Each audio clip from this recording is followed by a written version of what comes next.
Now, one of the most important tasks you're going to need to do on a regular basis is a backup of your online projects like website files or maybe even databases also.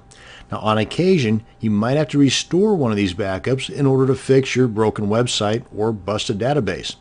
This video will cover both the backup and the restore process. Now, once you're logged into your cPanel control panel, in the Files panel, you're going to see a couple of options here, Backups and Backup Wizards. In most cases, you'll see these two options. The Backups, click on that. It'll bring us to this page here, and it's good to read this right up here to let you know that pretty much this full website backup isn't going to do you much good as far as restoring your broken website to its unbroken state. These are only good for archive purposes. So I'm not even going to mess with this. For this demonstration, we're going to go down here and either download the home directory, download one or all of your databases, and or email forwarders and email filters if you have those created.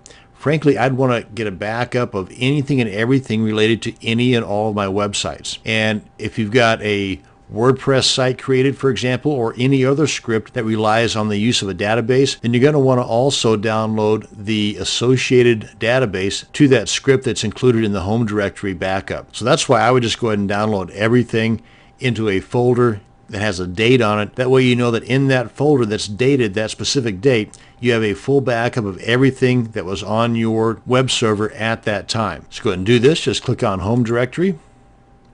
Navigate to the location on your computer where you want that file to be downloaded to.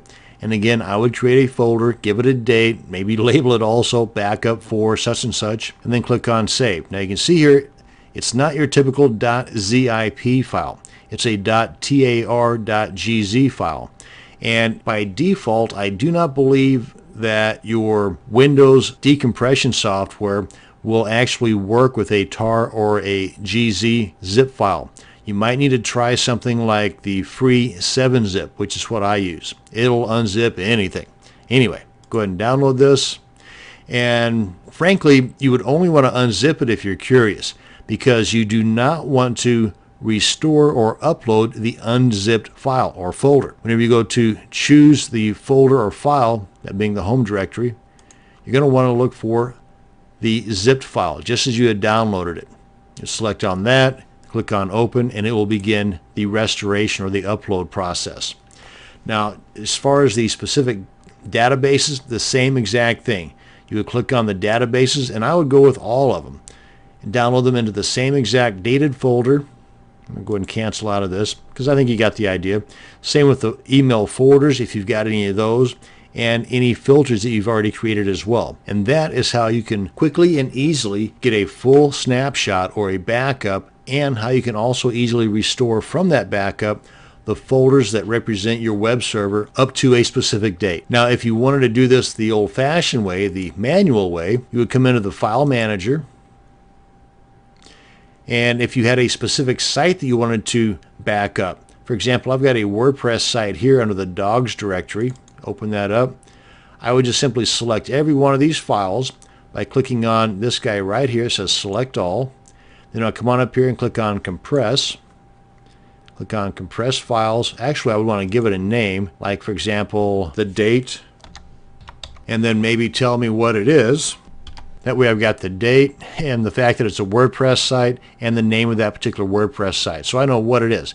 And then I would simply compress the files, and it's not going to do any harm to the site itself, because what it's going to do is, let me go ahead and reload. It's going to, in addition to having all these other files, it's going to also include this zip file.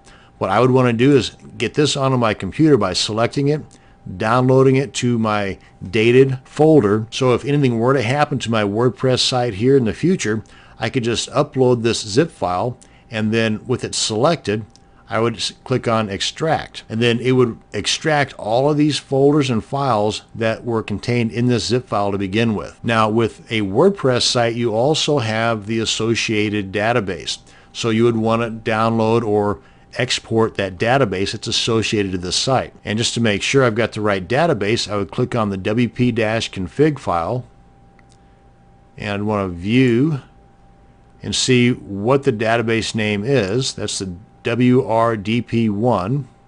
don't need this anymore. Come on down to my databases in the PHP My Admin, and I'm looking for the WRDP1 database. Click on that. Come up here, click on Export. Make sure it's in the SQL format, because you see there's other ones here too. Just make sure it's in SQL. Click on Go. Everything else is pretty much the way that I want it. And then navigate to the location on my computer where I want that at. And again, that should be the dated folder where my zip file is for that associated WordPress site. Click on Save. Bing, bang, boom. I've got the database, the WordPress site in a zip file. Everything's downloaded and ready just in case my database and or site goes kaplooey. I would be able to fix it in just a matter of minutes, depending upon my internet connection and how fast I can upload those files. And that's it. That's how easy it is for you to do a custom backup and restore, as well as taking advantage of the built-in backup operations of cPanel. Thanks for watching, and you have a great day.